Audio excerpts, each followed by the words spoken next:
de ta confirmation. Et donc, avec ce titre pour ce soir, quelle politique flexilatérale pour gouverner la défense et l'armement au XXIe siècle? Alors, mon intervention sera structurée en 5 parties ce soir. D'abord, je vais partir d'un dilemme, d'une question, donc aux origines de ce flexilatéralisme.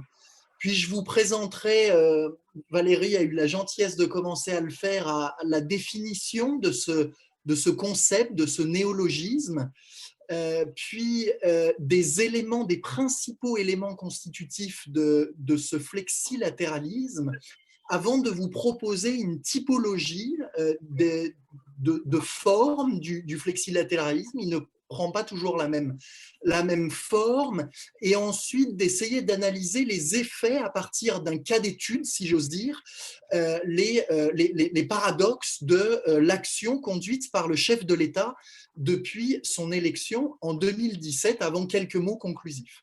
Vous le savez, Valérie l'a rappelé, je suis universitaire, donc c'est de là où je parle, et je suis politiste ou politologue, comme on veut, mais c'est juste pour rappeler que je suis ni juriste, ni économiste, mais spécialiste de l'Union européenne, de relations internationales, d'analyse des politiques publiques, et c'est de cette position-là que je vais parler ce soir, en espérant, c'est toujours l'objectif quand j'ai la chance d'échanger avec des praticiennes et des praticiens, de pouvoir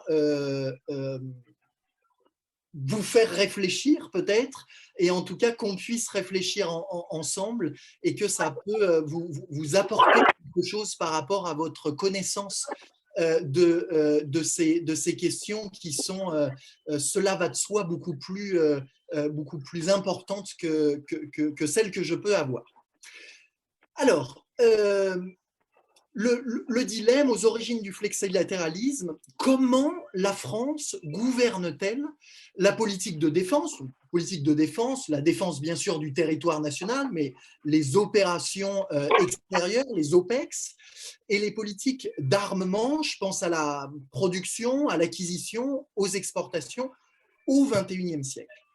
Pourquoi des changements aboutissent et d'autres pas, pouvant être interprétés comme autant de succès et d'échecs, donnant parfois l'impression que ça n'avance pas assez vite, voire même que plus ça change, plus c'est la même chose, et de ne pas savoir comment il pourrait en être autrement. Poser ces questions, c'est partir donc d'un dilemme politique. Premièrement, la France, je le crois, conserve des ambitions stratégiques élevées, maintenir son rang, avoir une position de leadership européen et mondial, pour ne pas sortir de l'histoire, et ainsi, autre expression qu'on entend parfois dans la bouche de certains acteurs politiques, rester à la table des négociations plutôt que de passer au menu. Bref, se penser comme une puissance d'équilibre, en étant alliés, mais pas alignés, sous-entendu bien sûr des grandes puissances, à commencer par les États-Unis d'Amérique. Donc pour ce faire, la France peut encore aujourd'hui compter sur un ensemble de ressources dont elle est la seule à disposer en Europe, tels que le plus important budget militaire, l'arme nucléaire, un siège au Conseil de sécurité, la capacité de faire la guerre et de le décider rapidement, du fait du système politique présidentialiste qui est celui de la France, mais encore, et vous êtes bien placés sûrement, un certain nombre d'entre vous ce soir, une capacité d'ingénierie grâce à une formation d'excellence dispensée au sein de grandes écoles comme Polytechnique, et de constitution de grands corps étatiques comme celui de des ingénieurs de l'armement, et le développement d'entreprises extrêmement compétitives à l'international, comme Thales, par exemple, petit clin d'œil à Valérie. Deuxièmement, la France est toutefois contrainte, vous me direz, ça ne date pas d'hier, mais je le rappelle, contrainte de coopérer. Si elle est la plus grande puissance militaire à l'échelle continentale, elle incarne une puissance dite moyenne à l'échelle mondiale. Et en outre, elle n'est pas la première puissance économique d'Europe. Dès lors, le quoi qu'il en coûte n'est ni financièrement, ni politiquement, stratégiquement et donc démocratiquement soutenable. La France n'a pas pu, par exemple, partir en guerre en Syrie dans les années 2010 à la suite de l'absence de soutien politique du président américain Barack Obama. De même, la France ne dispose pas des ressources budgétaires, on parle d'une centaine de milliards d'euros sur une quinzaine d'années, pour développer et acquérir en propre, en autarcie, le SCAF, malgré les compétences techniques qui fait dire à Éric Trappier aujourd'hui, comme à Marcel Dassault dans les années 80, que nous sommes, nous les Français, nous les ingénieurs de l'armement français et les bureaux d'études de Dassault, et bien sûr des autres industriels français, techniquement capables de le faire. Ambition, coopération, négociation. En effet, troisièmement, ce dilemme est d'autant plus complexe que les ambitions de la France n'ont pas de sens, en tout cas pas le même sens pour les autres États européens, y compris l'Allemagne, qui visent principalement, voire exclusivement, pour certains d'entre eux, à assurer leur sécurité et la défense collective de l'Europe. De fait, l'OTAN et l'achat sur étagère américaine, je pense en particulier ces dernières années au F-35, sont les instruments généralement considérés comme les plus adaptés dans la mesure où l'ensemble des États européens, avec certes des variations, ne perçoivent pas leur dépendance vis-à-vis des États-Unis comme un problème, ou en tout cas pas de la même manière que la France. Le désormais célèbre l'article 5 n'est pas l'article F-35, n'est pas aisément compris par les alliés européens de la France. De même, la tendance américaine initiée par le président Obama et renforcée par le président Trump de se désengager progressivement de l'Europe pour renforcer la présence des États-Unis d'Amérique en Asie dans le contexte de la montée en puissance de la Chine, peut être considérée par certains États européens comme un argument supplémentaire pour renforcer l'alliance transatlantique, seule capable d'assurer, j'ai par exemple en tête la Pologne, mais pas que, la stabilité en Europe. Donc ces divergences de position contraignent la France à devoir négocier avec les autres États européens pour établir des compromis dans un contexte institutionnel, principalement intergouvernemental. Les États demeurant souverains peuvent poser leur veto à un projet, à un programme, à une initiative. En résumé, la France a des ressources significatives lui octroyant une capacité d'action assez inégalée en Europe.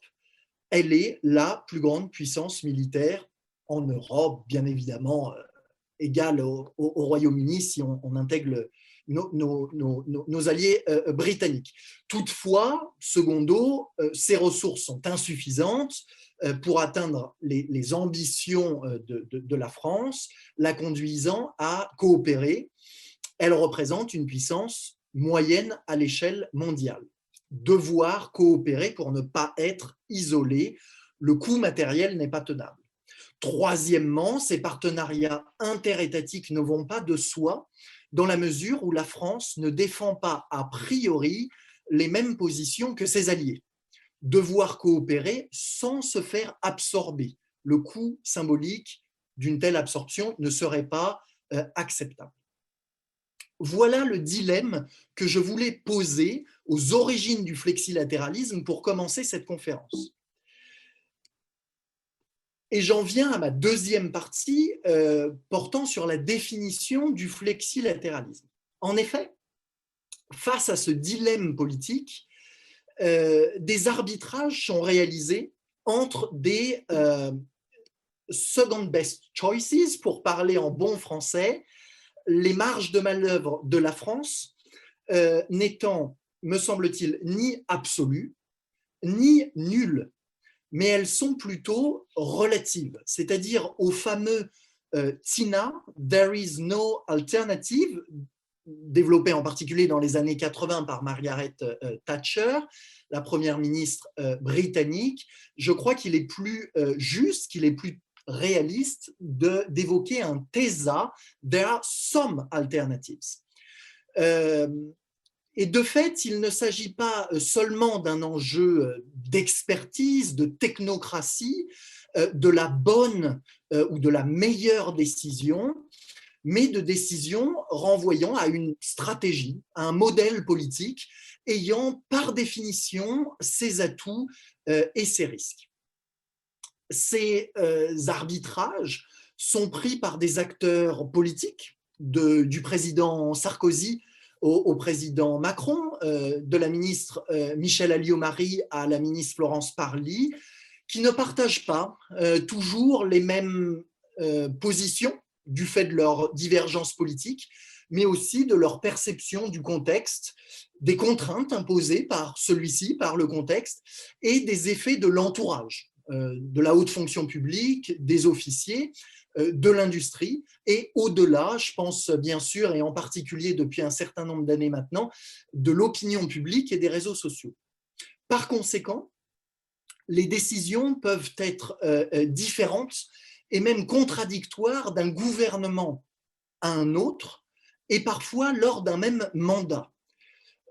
Parfois aussi, aucune décision n'est prise, l'analyse des politiques publiques nous ayant appris qu'une non-décision est une forme de décision, c'est-à-dire qu'elle génère elle aussi des effets. Il découle de ces décisions et non-décisions politiques un ensemble hétéroclite de coalitions, de coopérations, de collaborations, de partenariats, d'alliances, au sein desquelles la France est imbriquée pour gouverner les politiques publiques liées au secteur de la défense et de l'armement. En somme, 50 nuances d'alliances internationales correspondant à autant d'instruments et d'arènes d'action. C'est le paradigme de la souveraineté partagée, contrariée, voire sous contrainte. Cette architecture politico-institutionnelle, peut-être baroque, étrange, parfois incompréhensible, ça n'a pas de sens tout ça, résulte finalement de la logique incrémentale et chaotique normale de l'action publique.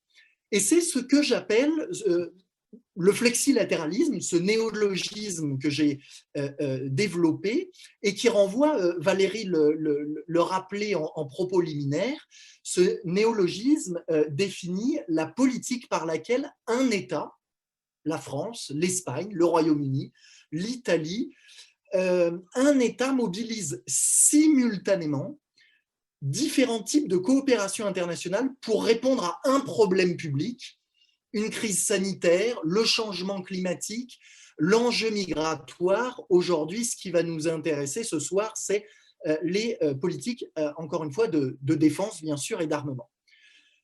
Par conséquent, un État qui utiliserait à l'inverse une seule forme de partenariat international, le bilatéralisme, le multilatéralisme, pour élaborer et mettre en œuvre une politique publique représenterait l'absence de flexilatéralisme. On se rend vite compte que si on prend au sérieux cette définition, nous vivons dans une ère, dans un paradigme du flexilatéralisme. Le contre-exemple peut-être paradigmatique serait la Corée du Nord, mais sinon, difficile de voir un État qui véritablement contredirait cette définition. Pour l'exprimer de manière empirique et progressivement préciser mon propos, le flexilatéralisme de la France correspond à la fois au maintien de la dissuasion nucléaire nationale et en même temps à la signature des traités de Lancaster House. En même temps, à l'initiative européenne d'intervention, l'IEI, se situant à l'extérieur de l'Union européenne et étant gouvernée par la méthode intergouvernementale, et à la fois au soutien du Fonds européen de défense au sein de l'Union européenne et étant régulée par une gouvernance supranationale. En même temps, à une participation à l'OCAR pour la mise en œuvre de certains programmes d'armement en coopération, et en même temps à l'OTAN afin d'assurer une interopérabilité dont on connaît l'efficacité, voire la nécessité sur le plan opérationnel et sur le champ de bataille. Chacune de ces associations interétatiques est pour la France tout à la fois source d'opportunités et de contraintes pour gouverner les politiques de défense et d'armement. Par exemple, cas d'école, l'OTAN permet à la France d'être intégrée à une alliance valorisant l'interopérabilité sans pouvoir contrôler les tenants et les aboutissants de chacune des missions et des choix stratégiques retenus au sein de l'alliance. Le flexilatéralisme n'est pas c'est en tout cas mon point de vue et l'observation, si vous voulez, que j'en fais, n'est pas une anomalie ou une exception, mais bien une tendance structurelle de ce début du XXe siècle, accentuée par la récente et forte institutionnalisation européenne en la matière. Je pense au FED, au CARD, à PESCO, à la boussole stratégique, etc. La politique donc d'alliance, de partenariat de la France dans le secteur de la défense et de l'armement est à géométrie variable, est à la carte, est à trous, si vous voulez. Il y a à la fois toujours plus de coopération, voire d'intégration internationale, mais aussi toujours plus de fragmentation, de conflictualité. En d'autres termes, l'autonomie stratégique et la cacophonie stratégique ne sont pas deux phénomènes alternatifs, l'un ou l'autre, mais concomitants, l'un et l'autre. Ce qui est pour le moins, me semble-t-il, contre-intuitif. Et c'est, je le crois, le cas actuellement, pour là aussi essayer d'incarner mon propos, c'est le cas actuellement des programmes d'avions de combat Tempest et SCAF. C'est deux programmes entre des acteurs européens. On ne parle pas des États-Unis, mais il y a une rivalité entre ces deux programmes. J'ajoute que le flexilatéralisme n'est une spécificité ni de la France, même si je pense que le concept est bien adapté à ce que l'on appelle des puissances moyennes, ni aux politiques de défense et d'armement. Je défends l'idée, une fois de plus, que selon laquelle le monde de ce début du XXIe siècle est caractérisé par ce paradigme du flexilatéralisme. La valeur ajoutée de ce néologisme, pourquoi finalement ne pas seulement parler de coopération, d'alliance, de partenariat, ce que l'on fait déjà dans le sens commun entre praticiens et puis dans la littérature d'experts et scientifiques, c'est qu'il me semble qu'il permet, en tout cas, il met le doigt, si vous voulez, sur pas seulement les partenariats, l'OTAN, l'Union européenne, Lancaster House, mais qu'il déplace le regard ou qu'il le pointe du doigt vers ce qui me semble être un angle mort, à savoir les interstices entre ces partenariats, c'est-à-dire la manière dont ils s'articulent et les effets réciproques qu'ils produisent les uns sur les autres. Et pour ce faire, l'analyse du flexilatéralisme déplace le regard d'une alliance, à nouveau de l'étude de PESCO en tant que tel, de l'IEI en tant que tel, du FED en tant que tel, à la position d'un État, la France, en tout cas c'est le cas que je propose pour ce soir, au sein de chacune de ces coopérations, de ces collaborations européennes ou internationales. Et il y a l'intuition, si vous voulez, qu'en faisant ce travail, il soit possible d'obtenir une meilleure compréhension de la réalité, plutôt que de répéter un narratif selon lequel il y aurait une juxtaposition, ce que nous savons très bien, de collaboration internationale. À l'exception d'une analyse relativement ancienne maintenant sur la relation entre l'Union européenne et l'OTAN, et sur ce qui est souvent présenté, me semble-t-il, comme un effet de balancier quasi physique entre l'entente cordiale avec le Royaume-Uni et le couple, entre guillemets, formé avec l'Allemagne, cette affaire d'articulation, de joint, de charnière, de raccord, d'assemblage est, me semble-t-il, insuffisamment analysée jusqu'à présent. En ce qui concerne d'ailleurs la politique d'armement, ou la politique industrielle de défense, la théorie des 3 cercles présentée dans le livre blanc de 2008 et les 4 approches listées par la revue stratégique de 2017, pour rappel, souveraineté, coopération avec maintien des compétences en France, coopération avec dépendance mutuelle et recours au marché, rendent compte en partie de cette réalité. Alors, en partie seulement, me semble-t-il, pour 2 raisons.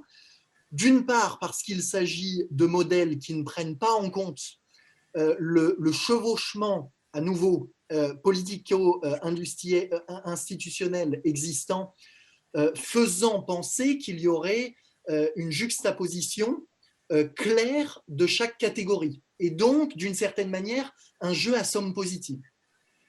Et d'autre part, et en lien avec le point précédent, parce que l'allié d'un partenaire, le Royaume-Uni au sein de l'Alliance Atlantique par exemple, peut être concomitamment un concurrent, un rival au sein d'un autre partenariat. À nouveau, on peut penser à la rivalité actuelle entre le SCAF et le Tempest, et donc la rivalité entre BAE d'un côté, Rolls-Royce, et Dassault Aviation et Airbus de l'autre. On se rend d'ores et déjà compte que plutôt que l'étude d'un échiquier, hein, c'est souvent une métaphore qui est, je crois, prise, ou une partie de football où l'on peut assez facilement suivre les coups successifs les uns à la suite des autres, on a un même acteur, la France, qui joue concomitamment de multiples coups, l'OTAN, PESCO, Lancaster, la dissuasion nucléaire, etc., et ses alliés et ses rivaux qui en font de même. Et on a alors plutôt affaire, me semble-t-il, à un filet ou un réseau, si vous voulez, qui ne cesse de bouger dès qu'un maillon de ce filet fait un mouvement, ce qui déjà donne peut-être une image de la complexité de la situation. Et là, une très modeste carte qui n'est d'ores et déjà plus actualisée, que j'avais réalisée en 2017-2018 avec les collègues cartographes de l'atelier de cartographie de Sciences Po Paris, mais voilà, on se rend compte que ces dernières années ont été riches en termes d'institutionnalisation, puisque vous le voyez, il manque un certain nombre d'instruments ou d'arènes d'action de ce flexilatéralisme. J'en viens à l'opérationnalisation et, si vous voulez, j'ai pris la balle au bond de votre sympathique invitation de ce soir pour, depuis déjà une semaine, 10 jours, la préparation de cette conférence, d'essayer de développer le cadre analytique, la grille d'analyse que j'avais commencé de développer il y a 18 ou 24 mois. Et donc, précisant de précédentes publications, je propose non pas 2 ou 3 critères comme j'ai pu le faire dans des publications précédentes, mais 10 critères pour saisir, donc, je l'espère, de manière un peu plus fine, un peu moins maladroite, un peu moins grossière, empiriquement, la politique flexilatérale d'un État, afin de proposer une définition claire. Ces 10 critères ne permettent évidemment pas de saisir de manière exhaustive la complexité de la réalité. Il s'agit de fait d'une simplification qui est indispensable aussi à la compréhension, me semble-t-il, des jeux de pouvoir à l'œuvre, afin d'éviter des descriptions si fines qu'elles en deviendraient incompréhensibles de par leur idiosyncrasie. Et ceci n'empêche pas, bien sûr, de continuer à développer cette grille d'analyse.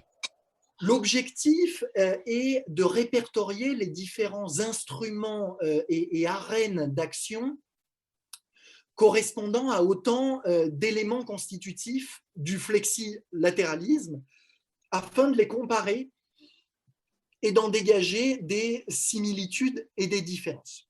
Alors, comme vous le voyez sur ce tableau, assez rapidement, je vais balayer ces 10 éléments constitutifs en vous présentant les options ou les indicateurs, si vous voulez, de chacun des éléments constitutifs, et en vous donnant à chaque fois un exemple pour essayer à nouveau de l'incarner, que ce ne soit pas trop théorique.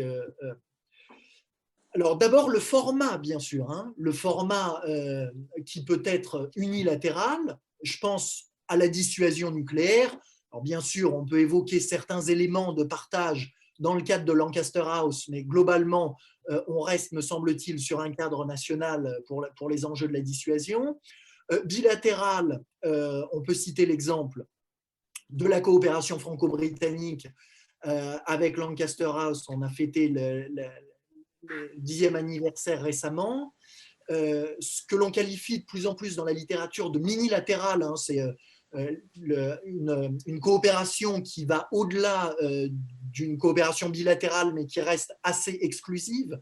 On peut penser par exemple au G7. Dans le cadre de la défense et de l'armement, il me semble que l'OCAR est une bonne illustration du minilatéralisme. Et puis, bien sûr, le multilatéralisme, la PSDC, politique de sécurité et de défense commune, qui peut être un autre exemple. Un autre critère et un autre élément constitutif qui me semble important, fondamental du flexilatéralisme français de la défense et de l'armement, c'est le territoire, l'espace de ces coopérations. Et pour reprendre, là je tire un peu la couverture à moi, le titre de mon dernier ouvrage, il me semble que ce territoire, il peut être avec ou sans l'Europe. Donc, bon, avec l'Europe, on comprend aisément, qui peut être d'ailleurs au sein de l'Union européenne ou en dehors. Hein. Là, je reprends l'exemple de la PSDC, mais ça pourrait être en dehors de l'Union européenne. Et sans l'Europe, si je puis dire par le bas, c'est le cas de l'unilatéralisme, c'est le cas de l'autarcie, comme la politique qui a conduit au programme Rafale, par exemple. Et puis, ça peut être aussi, si je puis dire, par le haut ou à l'extérieur, avec l'espace, bien sûr, transatlantique. Je pense aux politiques de renseignement où les relations, et en particulier depuis le début ou milieu des années 2010 et la montée de la menace djihadiste, la coopération dans le secteur du renseignement entre la France et les États-Unis s'est renforcée. Il y a une question ensuite, un autre élément constitutif qui est celui de la temporalité. Est-ce que les coopérations dont on parle, qui sont constitutives du flexilatéralisme, sont des coopérations anciennes ou récentes? Pour utiliser une autre notion de science politique, quel est le degré d'institutionnalisation de ces partenariats? Ils peuvent être plus ou moins anciens. L'Agence européenne de défense, qui a été créée en 2004, est relativement institutionnalisée maintenant, ce qui est, de manière comparative en tout cas, moins le cas de l'initiative européenne d'intervention, qui est beaucoup plus récente. Il y a ensuite un autre élément qui me paraît essentiel et que j'avais omis ou laissé de côté dans les publications précédentes, c'est celui de la hiérarchie, c'est celui de l'ordre de ces coopérations.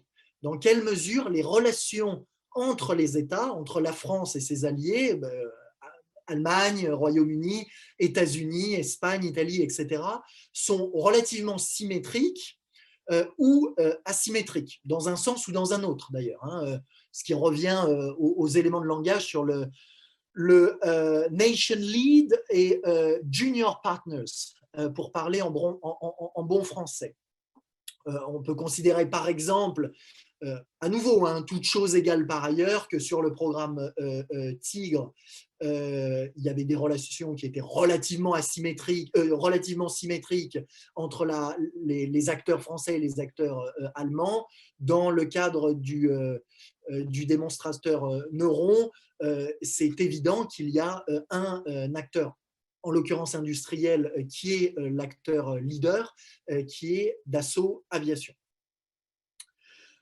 Ensuite, il y a une question qui me semble vraiment sous-évaluée dans les échanges, qu'ils soient dans le débat public ou dans la sphère universitaire ou d'expertise, et qui est pourtant, et j'y reviendrai après sur les effets, très importante, c'est ce que je qualifie dans mon jargon de sectoriel et intersectoriel. Qu'est-ce que je veux entendre par là?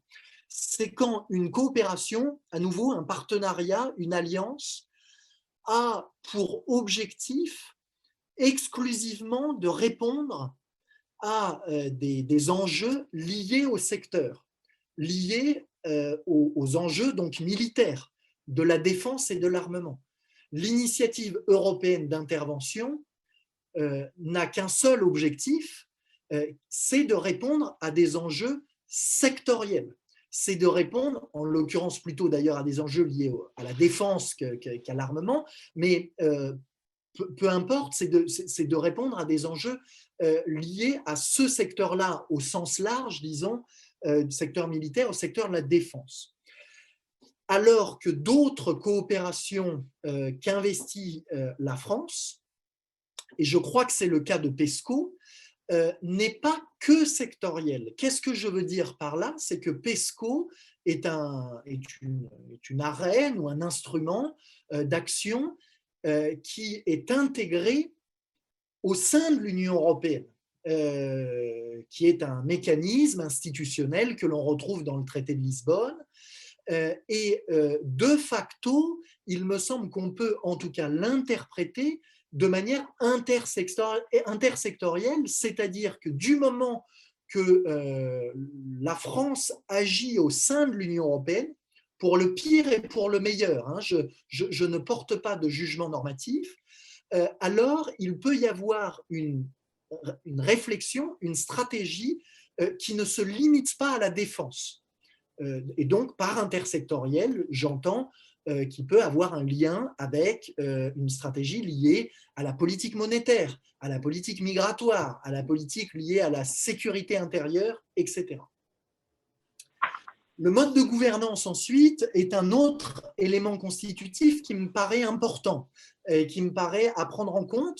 Et là, le clivage que je fais est entre la méthode dominante, très largement dominante, qui est intergouvernementale, qui est par exemple le cas dans le cadre des négociations actuelles sur le MGCS, mais on pourrait citer moult autres illustrations, exemples, et une méthode, une gouvernance, un type de régulation qui est supranationale. C'est le cas du Fonds européen de défense, puisqu'il est géré par la Commission européenne, plus précisément la DG Défi et plus précisément Thierry Breton. Les ressources, alors ça c'est vraiment, je l'ai distingué peut-être pour que le nombre d'éléments constitutifs arrive à 10, mais est très lié à l'élément précédent. C'est dans quelle mesure les coopérations dont on parle, et à nouveau qui sont constitutives du flexilatéralisme, disposent ou pas de ressources propres. Et ça, c'est un élément extrêmement important dans la gouvernance de ces coopérations et dans les marges de manœuvre de ces coopérations. Et dans la plupart du temps, les ressources sont résiduelles, puisqu'on est sur un modèle international, intergouvernemental, et que ce sont chaque État participant, chaque État membre, excusez-moi, qui détiennent ces ressources et qui peuvent bien mettre leur veto à un moment donné quand ils considèrent que ça ne va pas dans la bonne direction. C'est l'exemple classique du Royaume-Uni dans le cadre de l'Agence européenne de défense jusqu'au Brexit, bien sûr, où on peut rappeler que dans le cadre de la PSDC, les opérations, non pas les missions civiles, mais les opérations militaires, sont sur budget national, donc ça limite les marges de manœuvre. Là où le Fonds européen de défense, bien évidemment, à nouveau, hein, je ne porte pas de jugement normatif, on peut considérer que 7 milliards, c'est beaucoup trop ou c'est insuffisant, mais c'est des ressources qui sont propres pour la Commission européenne, qui ne dépend pas donc des États membres. La pratique, ensuite, pratique des négociations dans ces différents partenariats, dans ces différentes coopérations constitutives du flexilatéralisme, qui peuvent être là aussi, pour faire un clivage relativement simple, relativement intelligible, du moins je l'espère, entre une pratique qui serait plutôt technocratique et une pratique plutôt politique. À nouveau, pour donner un exemple, il me semble que dans le cadre de l'OCCAR, j'utilise pas du tout le terme de manière péjorative, hein, mais on est dans un format technocratique dans le sens où il n'y a pas vraiment de politique.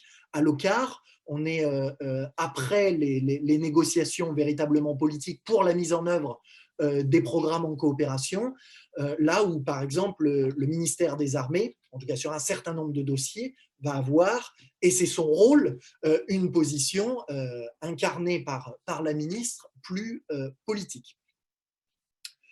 La légitimité, dans la littérature en analyse des politiques publiques et en sciences politiques, il y a ce dualisme ou cette typologie entre la légitimité par les inputs et la légitimité par les outputs.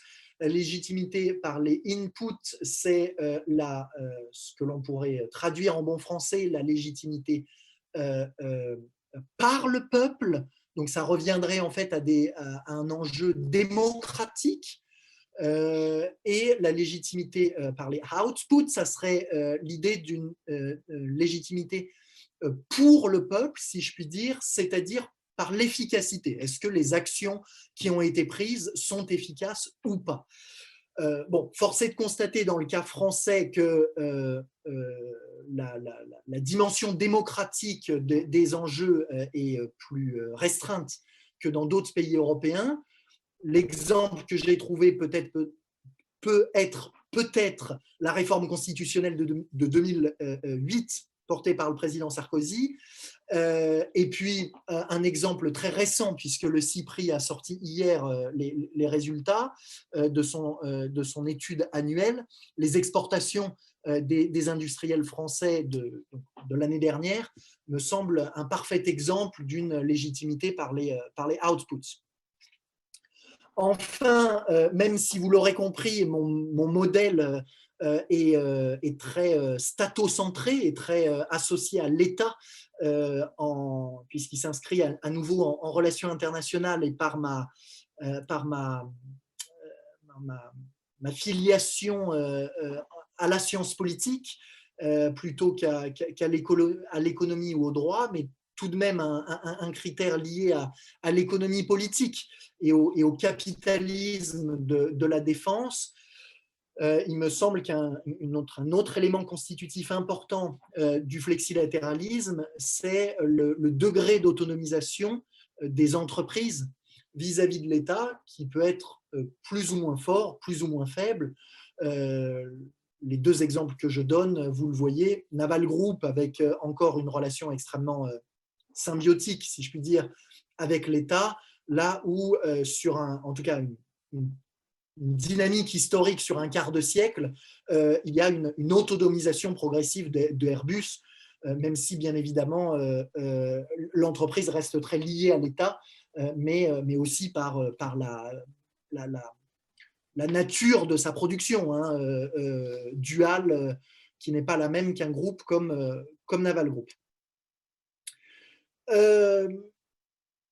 J'en viens à la typologie des formes de flexilatéralisme. Alors, pourquoi je dis ça? Parce que une fois que l'on a identifié les instruments et les arènes d'action constitutives de la politique flexilatérale de la France, dans le secteur de la défense et de l'armement, il s'agit d'en restituer des modèles. En effet, deux observations rapides. Primo, le flexilatéralisme français ne prend pas une forme unique à travers le temps, un modèle français, si vous voulez. Il serait, je crois, imprécis de considérer que ces instruments, ces arènes d'action ont été utilisés de la même manière et avec les mêmes priorités politiques du président Chirac au président Macron si on pense au XXIe siècle, ou pour revenir au général de Gaulle si on pense au XXe.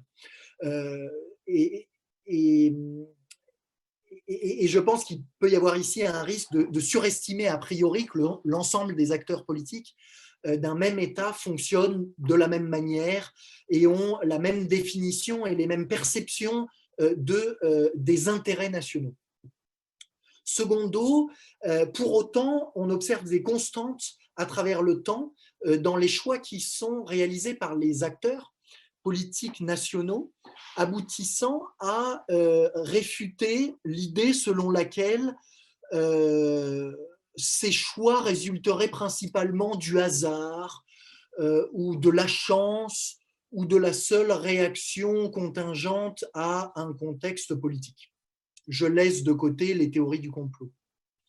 Par conséquent, l'objectif est de dégager plusieurs modèles de flexilatéralisme qui correspondent à autant, si vous voulez, de stratégies d'action, d'usage de la boîte à outils que j'ai présentée à travers la diapo précédente, et qui se distinguent les unes les autres de manière relative par une hiérarchie différente des priorités politiques et de la manière à nouveau d'utiliser les dits instruments et arènes d'action précédemment listés.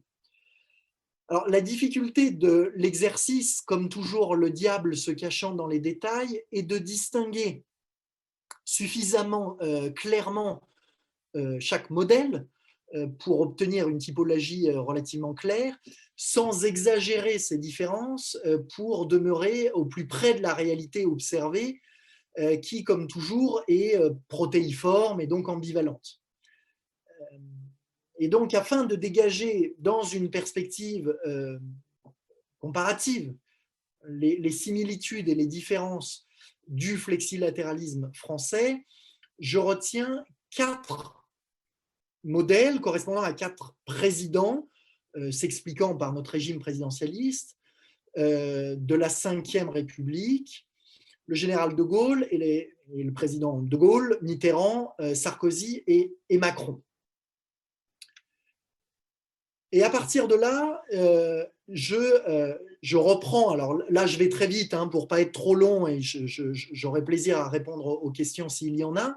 Mais si vous voulez, là, je vous présente un peu d'un coup d'œil le résultat. Vous voyez que je reprends exactement ma même grille d'analyse que j'ai présentée à l'instant, à travers la pratique du général de Gaulle, de François Mitterrand, de Nicolas Sarkozy et d'Emmanuel Macron. Et vous le voyez sur les 10 indicateurs, les 10 éléments constitutifs du flexilatéralisme, il y en a 5 donc, qui sont en noir, qui sont des constantes, des invariants en d'autres termes, et 5 qui sont, me semble-t-il, sans mauvais jeu de mots dans le contexte actuel, des variants, des variations à travers le temps. Alors, si vous voulez, pour vous présenter ces résultats d'une autre manière, alors déjà, en sciences sociales, en sciences politiques, ça c'est mon côté weberien, on aime bien les typologies, même si elles sont par définition imparfaites. Donc j'ai essayé de proposer 4 idéotypes, si vous voulez, et donc 4 noms.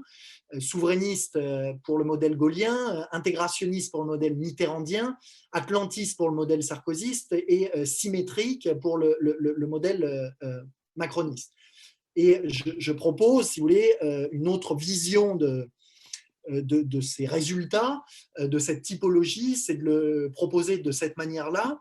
Alors, là aussi, je vais assez vite pour garder mon temps, mais je reviendrai bien sûr s'il y a des questions. Mais sur l'axe des abscisses, vous avez de gauche à droite une préférence de moins à plus importante pour l'espace transatlantique et de plus à moins importante pour une position hégémonique de la France dans le cadre des coopérations. Donc ça renvoie à l'indicateur de la hiérarchie, de l'ordre, je crois l'indicateur 4 que je vous présentais tout à l'heure. Et sur l'axe des ordonnées, donc du bas en haut, en fait, je renvoie aux 3 autres variants, aux 3 autres variables identifiées, à savoir la dimension européenne, la dimension des ressources et la dimension de l'uni ou de l'intersectorialité, qui est donc moins importante, si l'on veut, en bas du schéma et plus importante en haut.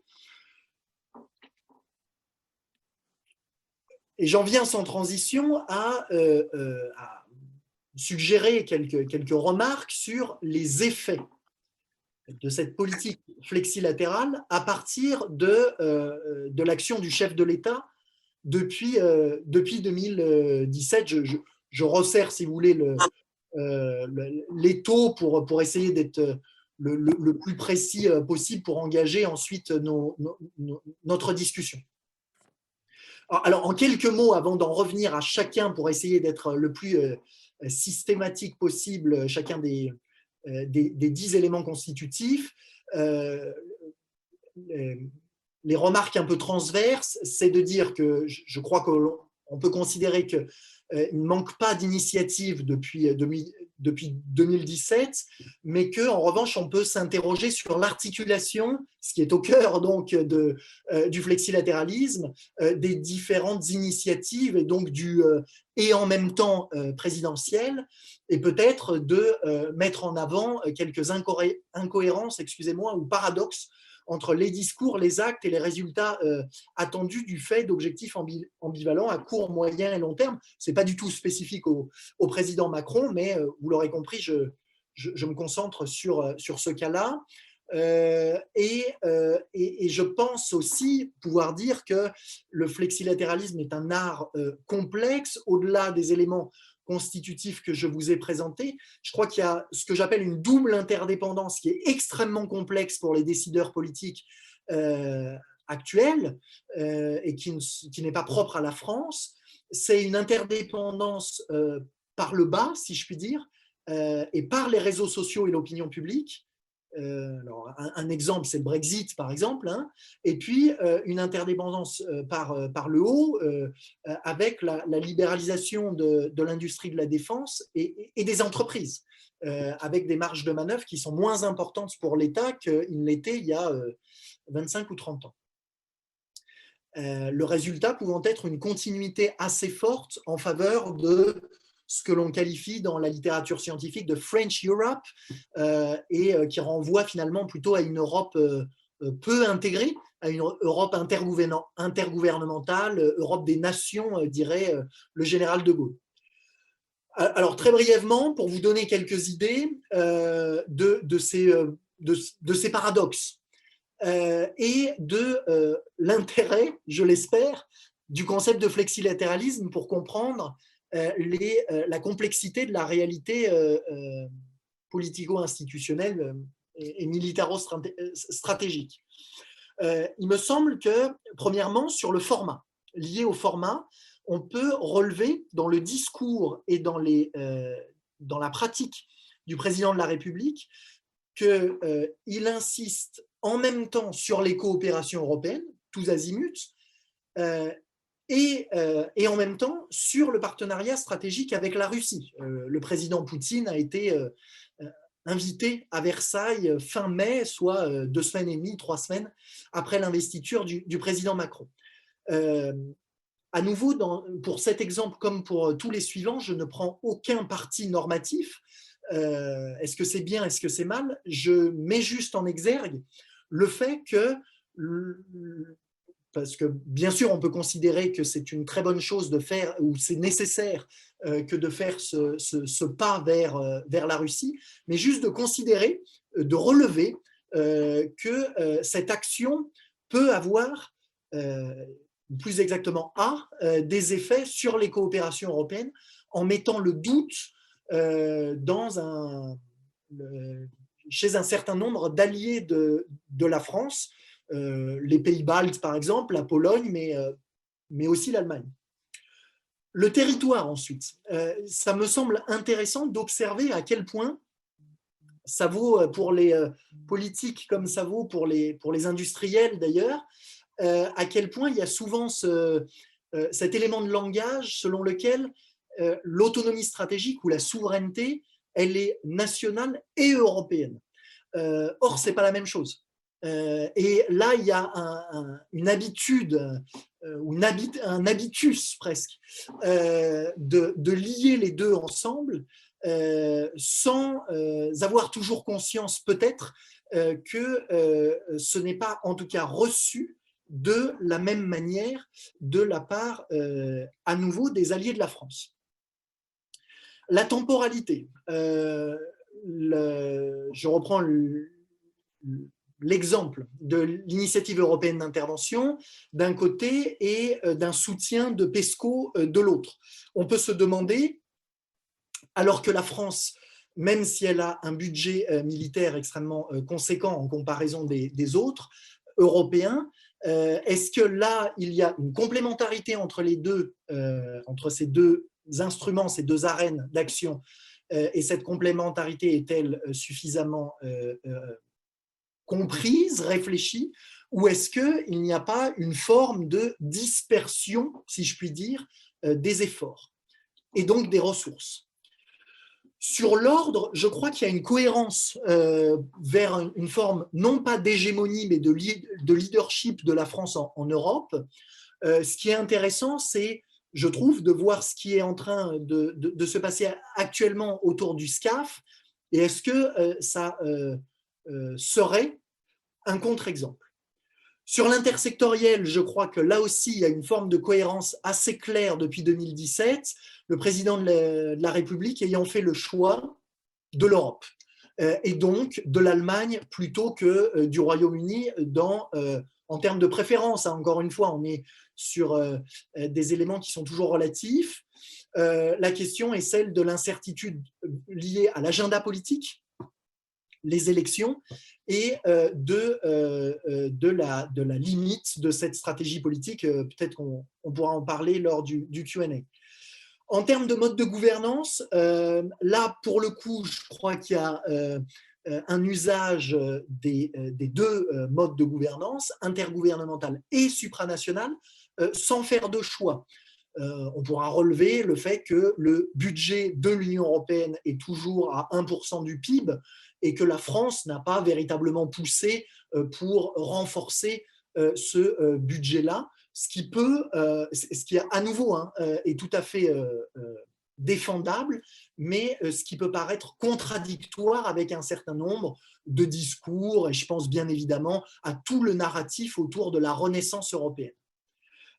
Concernant les ressources propres, bon, je viens de l'évoquer, il me semble que ça revient plus ou moins au même argument. Pour ce qui est de la pratique, on peut se poser la question d'une pratique peut-être trop politique. Me revient en tête certains discours. Alors, il en est revenu assez rapidement du président de la République au début de la campagne électorale des élections européennes, mettant en avant une armée européenne, ce qui était une sorte de chiffon rouge finalement qui allait en faveur de ses détracteurs et des eurosceptiques, je pense par exemple aux Polonais, mais pas que.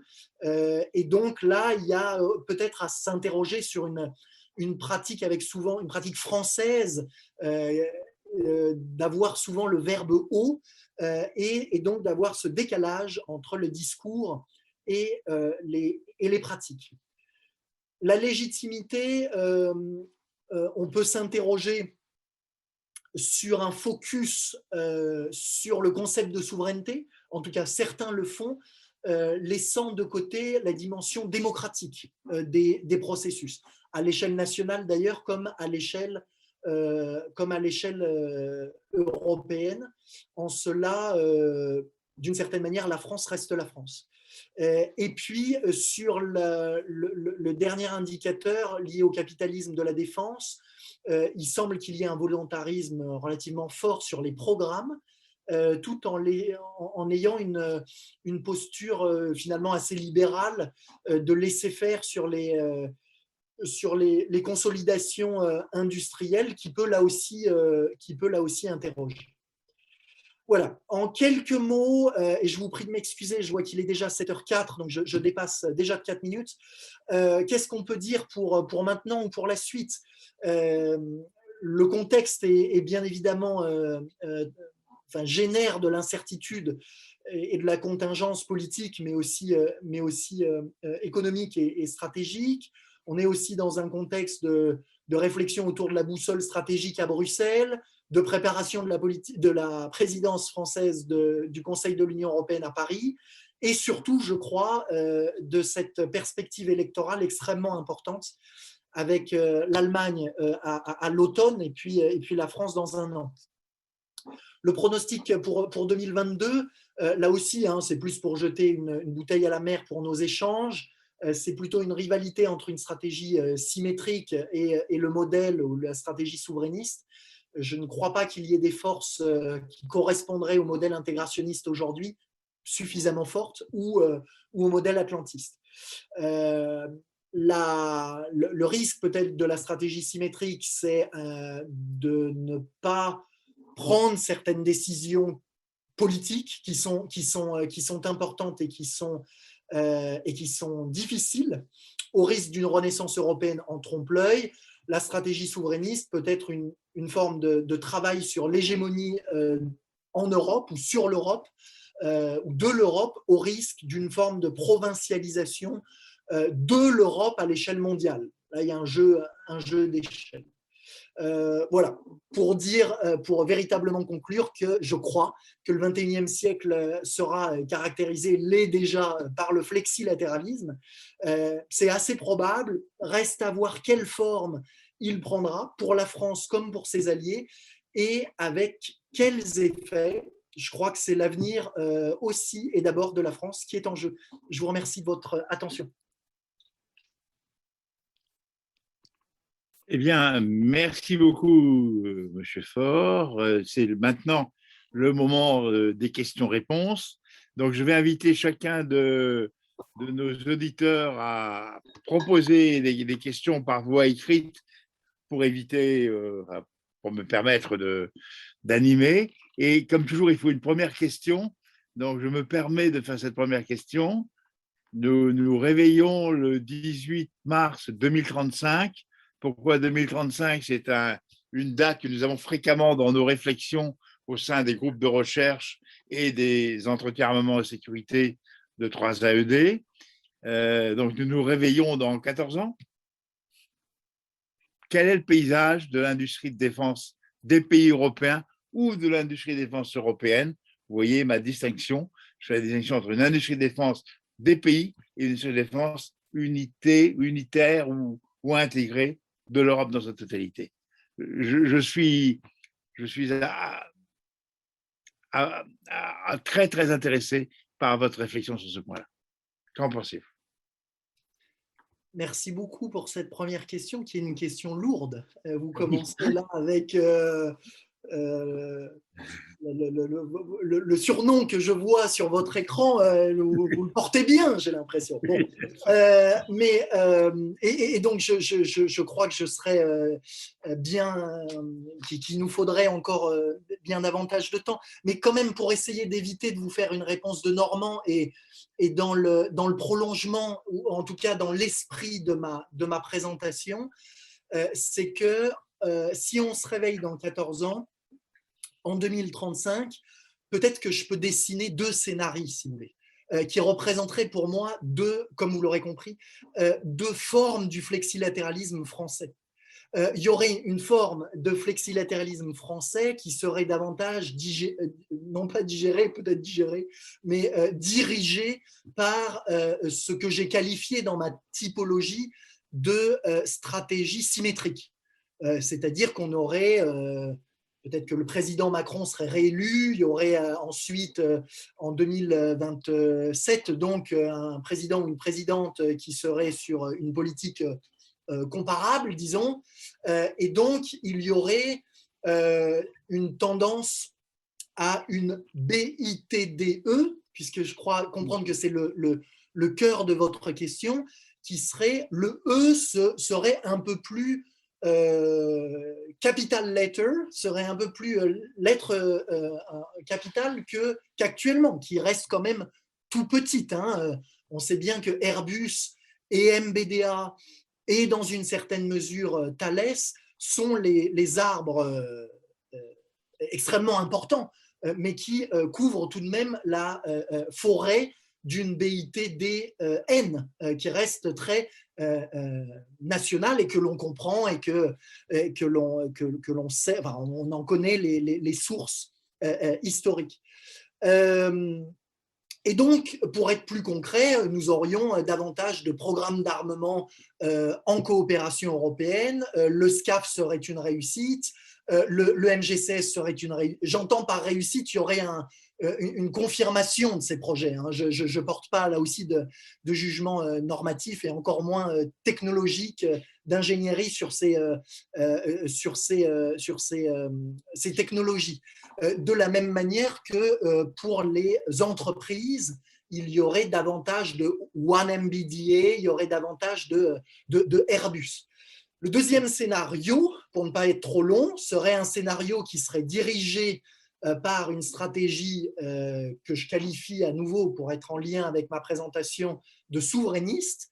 Et on serait, si vous voulez, moins dans un changement, vous l'aurez compris, le changement que je décris sur le scénario 1, c'est un changement qui est pour le moins incrémental. On n'est pas sur un scénario de révolution copernicienne. Mais ça serait un scénario incrémental qui poursuivrait ce que l'on a connu ce dernier quart de siècle.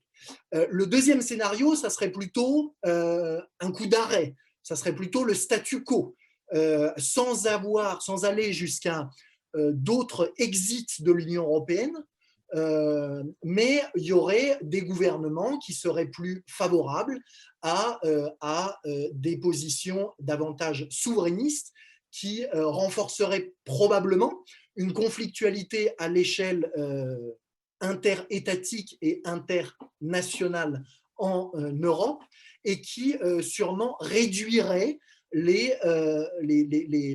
possibilités de faire grandir le E de la BITDE et nous aurions un paysage industriel dont la fragmentation serait soit équivalente à celle que l'on connaît aujourd'hui, soit potentiellement quelque peu renforcée.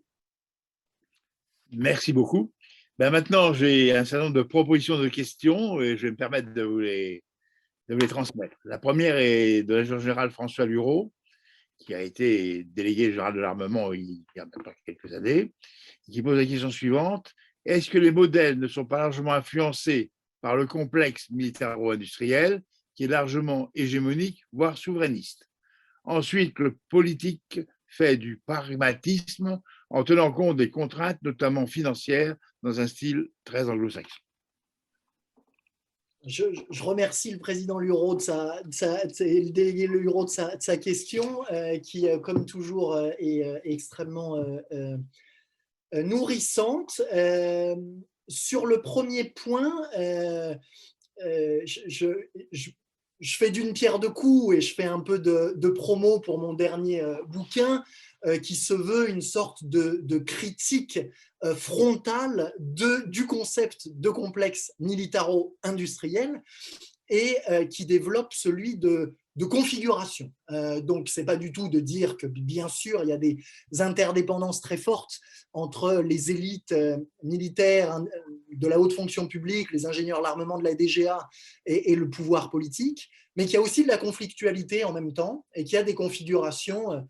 Si j'avais su, je vous aurais proposé un autre schéma que vous trouverez aux pages à peu près 42-43, je crois, de mon ouvrage Avec ou sans l'Europe, le dilemme français, le dilemme de la politique française d'armement. Mais plus sérieusement, je pense que, en tout cas, après 161 entretiens et 2 ans d'enquête,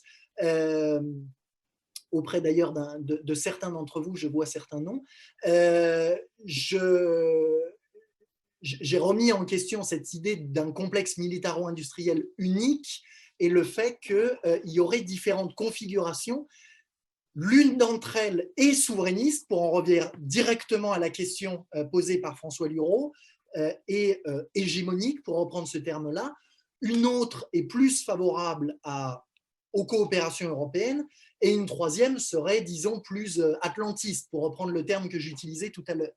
Et donc, je pense qu'il y a là, si vous voulez, là, alors bon, mon travail est sociologique, hein, mais j'ai vu, si vous voulez, des réseaux qui se constituaient et qui ne défendaient pas les mêmes options décisionnelles au sein même de chaque institution, au sein de la DGA, au sein des forces armées et des états-majors, au sein des pouvoirs politiques et au sein, bien sûr, des industriels. La question ensuite est de cette rivalité, ce que moi j'appelle le clash des élites de l'armement, et pas seulement la collusion des élites de l'armement, et de savoir dans quelle mesure il y a une configuration ou un complexe, si vous voulez, qui prend la mesure de l'autre.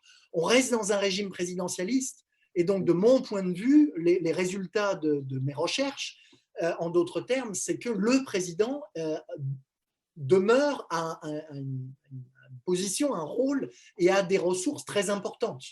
Donc à ce niveau-là, l'élection présidentielle est importante pour la stratégie symétrique ou la stratégie souverainiste. Et bien sûr qu'il y a une part de pragmatisme dans le travail politique qui peut faire penser au monde anglo-américain. Mais ce que j'ai trouvé très intéressant, et pardonnez-moi, je suis déjà trop long, mais travaillant actuellement et venant de terminer le draft d'un chapitre d'ouvrage sur le Tempest, puisque j'étais à Londres lors de mon post-doctorat quand le secrétaire d'État à la Défense Williamson a annoncé à l'été 2018 le Tempest. Ce que j'ai trouvé très intéressant, c'est qu'il était mis en avant pas seulement le best value for money, qui est, me semble-t-il, une autre manière de de définir ce pragmatisme peut-être politique, mais qui a aussi toujours cette idée de ce que l'on retrouve actuellement dans les négociations dans les termes de best athletes. Le fait de dire on veut développer le meilleur char, le meilleur avion, le meilleur drone. Et donc là, je crois qu'il y a toujours ce dilemme et ce conflit entre, en tout cas, différents types de pragmatisme, différents types d'objectifs qui peuvent être politiques, idéologiques, économiques, et qui, on le voit en particulier dans le contexte actuel, avec une forme de retour sur le souverainisme, et pas toujours le même. Ce pragmatisme n'est pas toujours le même, n'a pas toujours la même couleur, n'a pas toujours la même forme. Merci. Maintenant, je vais continuer à vous martyriser, si vous me permettez. Une question qui me semble très intéressante de Valérie Berthaud, notre présidente, car elle se rattache à l'une des tables rondes de nos prochains entretiens armement et souveraineté. Quelle est la place pour les coopérations avec des BITD, des pays dits émergents, c'est-à-dire les BITD qui sont actuellement adolescents, qui peut-être, pour revenir à 2035, seront peut-être adultes ou auront peut-être disparu à ce moment-là. C'est une autre question. Merci beaucoup Valérie, et merci de continuer à me martyriser comme tout bon universitaire qui se respecte, j'adore ça. C'est une question là aussi qui est essentielle et qui est complexe.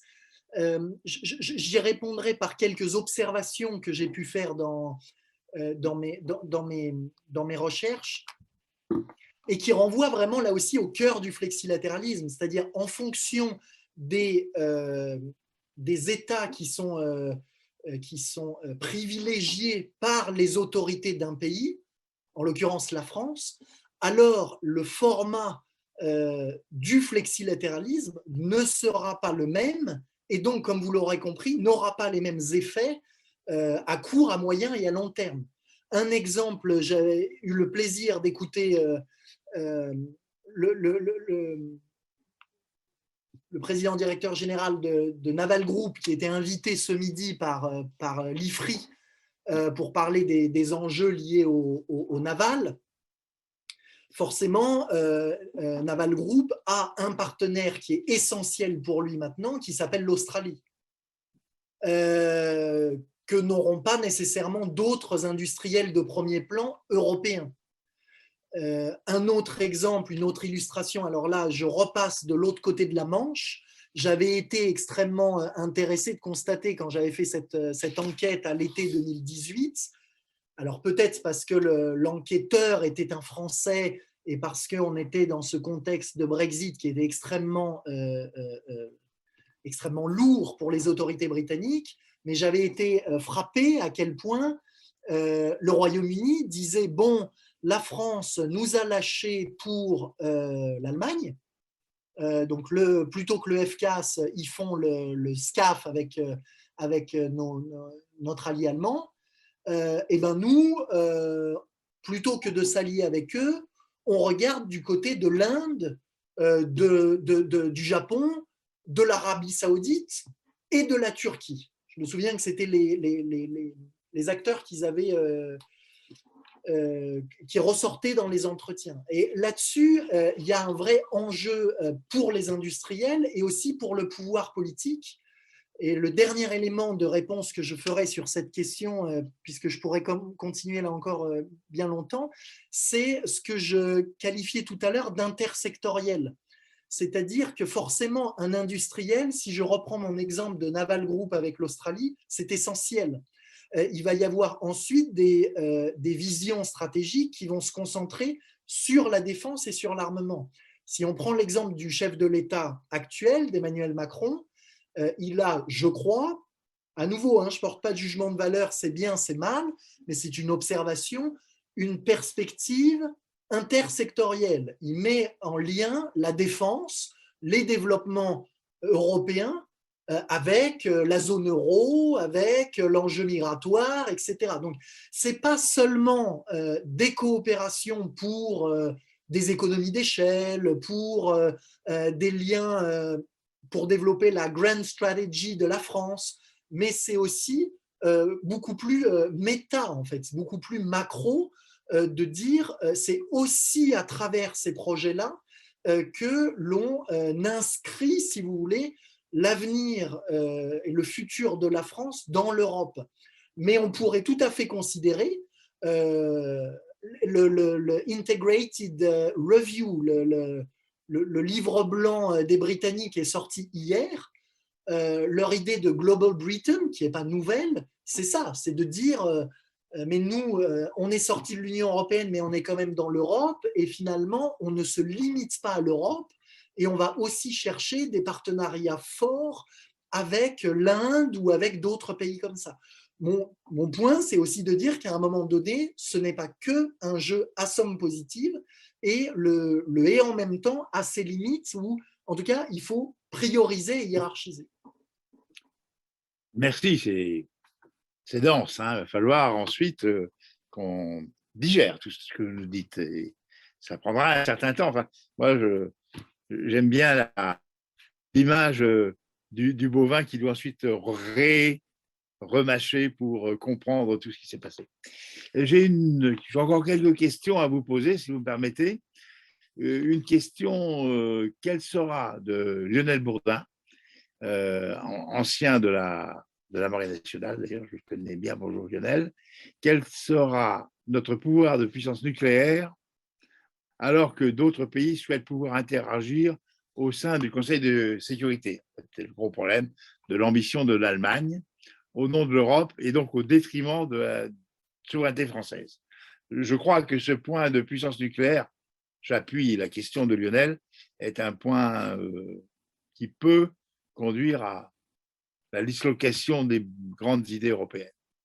Qu'en pensez-vous? Bien sûr, c'est un point essentiel, et là aussi extrêmement complexe, parce que la puissance nucléaire, s'il y a bien, je le crois, un consensus en France, c'est bien celui-ci, c'est, à l'exception peut-être de mon collègue Benoît Pélopidas de Sciences Po Paris, mais en tout cas, dans la communauté des praticiens, c'est quand même un point de consensus sur le fait que c'est un atout, ou l'atout avec un grand A, la ressource avec un grand R, essentielle de l'arsenal français, qu'à ce titre, bien évidemment, la France est à 100% souveraine, mais la question est de savoir, je crois, quelle est, et c'est bien sûr, je crois, l'esprit de la question de Lionel, j'espère bien la comprendre, l'usage de cette arme-là, l'usage de cette arme-là, dans quelle mesure il doit y avoir un partage, comme dans le cadre du Conseil de sécurité, ou pas. Et dans quelle mesure, là, il doit y avoir une ligne rouge ou pas. Et il me semble que c'est un parfait exemple entre ce qui pourrait être la stratégie symétrique un peu renforcée et la stratégie souverainiste.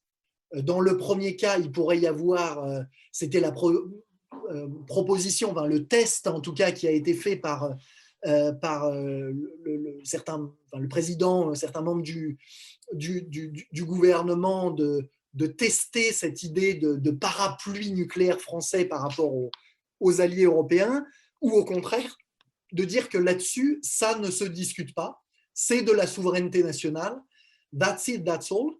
Et à nouveau, ça me paraît, les deux sont tout à fait légitimes politiquement, mais vont induire des effets sur le format flexilatéral qui ne seront pas les mêmes.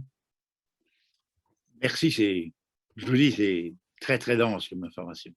Gérard Dugard vous pose la question suivante. Les partenaires de la France dans les multiples accords flexilatéraux ne peuvent-ils pas être amenés à douter de la pérennité de ces accords en cas de, je dirais, de changement de pied de la France vis-à-vis de ses partenaires? Est-ce que Bien sûr. Et c'est là où, pour moi, ça revient vraiment, cette question revient vraiment à la métaphore, je ne sais pas si elle était parlante, du filet plutôt que l'échiquier. C'est qu'à un moment donné, quand il y a un maillon du filet de ces interdépendances multiples qui bougent, tout bouge. Et pour reprendre l'exemple du Tempest dont j'ai parlé déjà plusieurs fois ce soir, ce qui était intéressant de cette modeste recherche de l'été 2018, c'était de constater à quel point il y a eu comme ça un effet en chaîne. C'est-à-dire que, en tout cas, c'est mon argument tout du moins, hein, c'est mon interprétation à la suite de cette enquête auprès de ces élites britanniques. C'est-à-dire, pour faire simple, le Brexit est perçu à Paris comme un vecteur de renforcement de l'incertitude politique, stratégique, économique. Il y a un nouveau président de la République qui est élu. Ce nouveau président de la République, il est élu sur un programme qui se veut pro-européen, donc, et il lie l'avenir de la France à l'avenir de l'Europe. Donc, le Brexit, c'est un gros caillou dans sa chaussure. Donc, il change de braquet en disant « je choisis Berlin plutôt que Londres ». Et Londres qui ensuite fait plutôt le choix d'un autre programme, de lancer un autre programme qui est le Tempest. Et c'est ça qui est extrêmement complexe et très contingent de mon point de vue, c'est qu'il y a déjà tout ça à prendre en compte de Paris ou à Paris vis-à-vis des autorités françaises, avec les échéances électorales, avec ce qui est inattendu. Dans un chapitre de mon bouquin, je mettais en avant le fait que l'événement, vous vous en souvenez peut-être dans les années 80, en l'occurrence à l'été 1985, du Rainbow Warrior, a joué très fort sur l'incertitude du gouvernement, du ministre Ernu, et de la difficulté de réactivité du gouvernement et du ministre. De la même manière qu'actuellement, le contexte sanitaire et la gestion de la crise accapare tout l'agenda politique. Et donc, on sait bien que l'agenda politique, voilà, les priorités, elles sont variables et elles peuvent glisser. Et en 2022, il y aura des élections en France et en Allemagne. C'est ça. Et on ignore tout à fait ce qui peut se passer. Est-ce que, là, je me permets de poser à nouveau une question personnelle, est-ce que vous voyez une chance ou un risque que, à terme, les deux programmes, Tempest et SCAF, soient à nouveau rapprochés, voire fusionnés? Est-ce que c'est une hypothèse que l'on peut envisager? À l'écoute des acteurs, cette hypothèse paraît assez improbable aujourd'hui. Elle paraît assez improbable aujourd'hui. Ceci étant dit, vous l'avez rappelé, il y a 2 échéances électorales. Elle paraît assez improbable pour des raisons multiples, pour des raisons de concurrence industrielle entre les pure players. Elle paraît assez improbable pour des raisons de stratégie politique, bon, etc. Après, vous l'avez rappelé à votre tour, il y a des élections, des échéances électorales extrêmement importantes. On s'était habitué, si je puis dire, peut-être à une forme de stabilité de l'autre côté du Rhin. Est-ce que ça sera la même chose à partir de l'automne prochain? On ne sait pas. Ça, c'est une incertitude. Et du côté français également. On peut quand même faire l'hypothèse pas très... assez évidente que la politique ne sera pas la même si Emmanuel Macron est réélu ou s'il y a une élection de Marine Le Pen. C'est tout à fait exact. Je vais peut-être maintenant vous proposer la toute dernière question de Patrick Salin, et pas Pascal Salin, de Patrick Salin, qui vous pose la question par moi-même. Est-ce que dans cet horizon de 2035, que j'ai rappelé à plusieurs reprises parce que c'est pour nous une question que nous nous posons régulièrement, est-ce qu'il n'y aurait pas une éventuelle coopération d'armement avec la Russie, vu qu'il y a une coopération spatiale, malgré les, je dirais, les frottages ou les fritages entre le président Poutine et le président Macron, il y a quand même cette coopération spatiale qui se poursuit. Donc, on peut passer de la BITS à la BITD. Question. Alors, ce que je dirais, c'est bon, comme souvent, ça dépend. Est-ce qu'on est sur une évolution qui est à la marge, Oui. qui est au cœur? C'est-à-dire, est-ce qu'on parle d'un programme un peu secondaire à faire avec l'allié russe, ou on parle de l'avion du combat du futur, du char d'assaut du futur, d'un drone mâle, etc. Ça, c'est peut-être un premier point. La réponse est donc pas tout à fait peut-être la même en fonction de ces deux éléments-là. Le deuxième ou principal élément de réponse, c'est à nouveau, je pense que ça ne pourrait advenir que s'il y a une impulsion politique du chef de l'État. C'est-à-dire que c'est tellement stratégique. Et c'est encore une fois, si je me situe dans un cadre d'un programme qui serait assez stratégique, hein, c'est pas si c'est du second couteau, il me semble qu'il ne ça impliquerait quand même des prises de position. Si je reviens à mon filet et aux effets du flexilatéralisme, qui auraient des effets importants, très significatifs, sans même parler des États-Unis, ça va de soi, et des Britanniques, ça va de soi, mais aussi des alliés continentaux, de l'Allemagne, de la Pologne, des Pays-Bas. La Pologne. Donc là-dessus, ça serait un choix politique, mais qui ne peut, à mon sens, venir au vu de nos institutions. Alors, à moins là, qu'on imagine Jean-Luc Mélenchon et une révision constitutionnelle, ou je sais pas, mais à flux constant, au vu de nos institutions présidentialistes, alors il me semble que ça ne pourrait venir que du chef de l'État. Je suis tout à fait d'accord. Eh bien, écoutez, vous avez donné à des jeunes et les moins jeunes, et même des grands-pères comme moi, un coup de jouvence dans nos rares neurones qui nous restent. Et vraiment, soyez-en remerciés. Je propose maintenant de donner la parole à l'adjudant général Jean Amiot, président de l'Association de l'armement terrestre. Alors moi, j'ai l'avantage, je fais partie des deux. Et qui va avoir le plaisir du farewell adresse pour vous remercier de cette période exceptionnelle, cet après-midi exceptionnel. Jean, à toi. Merci, Patrick.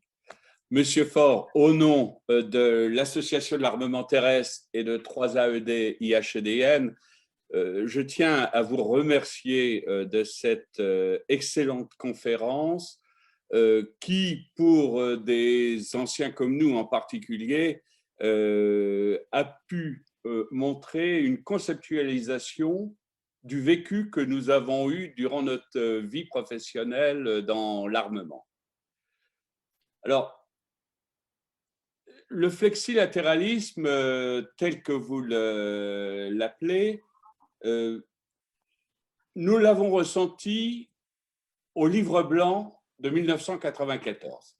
Vous avez cité le livre blanc de 2008, mais nous avions vécu toute notre début de carrière sur le livre blanc de 72, profondément gaullien, et puis nous avons eu en 94, nous avons participé, heureusement, à la rédaction de ce livre blanc. Nous avons eu un livre blanc mitterrandiste. J'ai bien vu dans vos slides cette différence, l'analyse que vous avez faite, cette conceptualisation des concepts des quatre présidents. Alors, ce livre blanc de 94, sa grande particularité était de dire que nous ne pouvions plus, au niveau industriel et technologique d'armement, tout faire seul et qu'il fallait partager. Pourquoi nous ne pouvons plus faire seul? C'est que nous n'avions plus l'argent. La France n'a pas la capacité, et vous l'avez bien signaler la France, membre permanent du Conseil de sécurité, ayant l'arme atomique, ayant une industrie de défense extrêmement forte, hein, et donc n'a pas les moyens en fait de développer tout seul. Et donc il fallait partager. Et partager avec qui? Bien entendu, en premier lieu, les Européens. C'était bien ça. Et donc ce livre blanc qui nous indiquait la ligne directrice à suivre, il a été mis en application à la DGA, en particulier par 2 délégués, hein, Henri Conze et Jean-Yves Velmer, qui sont partis sur ce principe, et nous avons développé d'une part une politique que l'on a appelée dans notre jargon politique technologique et sectorielle, mais qui permettait d'identifier d'une part la base industrielle et technologique de défense française que nous souhaitions, et ceci, bien entendu, totalement en cohérence avec et en dialogue avec l'industrie d'armement, et puis la base industrielle et technologique européenne que nous aurions aimé avoir ultérieurement. Ça, c'est une politique. Et puis, deuxième point, nous avons développé en même temps des structures. Nous avons démarré en franco-allemand l'OCAR. Et l'OCAR, nous sommes très rapidement passés à 4, et puis ensuite, nous sommes passés à 6. Un an après, nous avons lancé la LOI, Letter of Intent, où là, nous essayions de véritablement développer cette base industrielle et technologique de défense. Donc, excusez-moi de vous présenter, j'ai beaucoup plus de chance que vous, parce que d'une part, personne ne va me poser de questions. Et d'autre part, si quelqu'un me posait des questions, il ne me parlerait pas de l'avenir. Et donc, vous avez été obligé de répondre sur quel avenir, alors que moi, je peux m'exprimer sur quel passé. Donc, merci de nous avoir présenté ce concept. Il correspond véritablement pour tous ceux, je suis sûr, pour tous ceux qui l'ont vécu, à ce basculement que nous avons ressenti avec le livre blanc de 1994 qui a changé totalement la position politique de la France vis-à-vis de l'industrie d'armement et de l'Europe. Merci encore. Je vous remercie beaucoup. Pour moi, c'est toujours vraiment précieux de pouvoir, bien sûr, celles et ceux qui ont la gentillesse de m'ouvrir leur bureau et leurs portes, qu'ils soient en activité ou retraités, et d'accepter mes questions maladroites, mais aussi d'échanger avec vous. Pour moi, c'est vraiment passionnant. Donc, je tenais vraiment très sincèrement à vous remercier de votre invitation. Et pour les derniers mots, je ne serai pas long, mais de ce que l'IGA Jean Amiot vient de dire, ce qui me paraît essentiel, c'est cette dimension historique me paraît essentielle. En tout cas, c'est aussi pour ça que j'ai voulu, dans ce dernier livre, la mettre vraiment au cœur de l'analyse. Parce qu'il me semble qu'il y a une tendance, qu'il peut en tout cas y avoir une tendance chez, disons, certains jeunes collègues ou des personnes voilà, de ma génération qui, alors peut-être que c'est péché de jeunesse, hein, mais qui voudraient toujours aller plus vite. Bien sûr, on voudrait peut-être toujours aller plus vite, mais il me semble que vous avez très justement rappelé en très peu de temps, en réévoquant la LOI, l'OCAR à 4 puis à 6, j'ai le plaisir de voir le nom de Jean-Marc Edenwald s'afficher, donc il faut que je cite l'agence de Koblenz avant l'OCAR, n'est-ce pas? C'est juste pour dire à quel point il me semble qu'il ne faut pas se faire enfermer à nouveau, hein, peu importe les idées et les convictions politiques que l'on a, mais de ne pas se faire enfermer sur le mode rien n'a changé, il n'y a pas eu d'évolution, il n'y a pas eu de transformation. Vous citiez il y a un instant le nom des DGA Conze et Jean-Yves Elmer. Moi, je rappelle à mes étudiants l'un de mes séminaires sur l'industrie de l'armement qu'en 1994, quand Jean-Yves Elmer, sauf erreur de ma part, il arrive à la DGA après son passage dans l'industrie automobile, il y a 50 000 personnes à la DGA, il y en a moins de 10 000 aujourd'hui. Donc, il y a eu des évolutions très importantes, peut-être parfois pour le bien, peut-être parfois pour le mal, mais je crois que cette perspective historique est importante quand, d'ailleurs, le PDG de Naval Group rappelait tout à l'heure à l'IFRI ce midi que Naval Group était l'enfant, si je puis dire, de Richelieu. Donc, vous ne pouvez pas non plus attendre des révolutions coperniciennes tous les 4 matins quand il y a une histoire qui est très longue, qui est très riche, comme celle de la France, je le crois. Et donc, c'est pour ça aussi, pour moi en tout cas, en tant que chercheur en sciences sociales, en sciences politiques, c'est un vrai privilège de pouvoir continuer à échanger avec chacun d'entre vous parce que cette histoire-là, elle est importante. Alors pour vous, à la faire et pour moi à l'écrire. Mais je crois qu'il est important de ne pas se laisser enfermer dans des éléments conjoncturels qu'on peut comprendre, mais qui ne restituent pas de manière objectivée les évolutions et les inerties qu'il a pu y avoir ces dernières décennies. Merci encore. C'est à nous tous de vous remercier. Évidemment, c'est avec une certaine émotion qu'on fasse clore cette conférence, cette conférence que vous avez bien voulu nous donner et nous faire, et donc accepter les remerciements non seulement des 2 présidents, mais de chacun des auditeurs.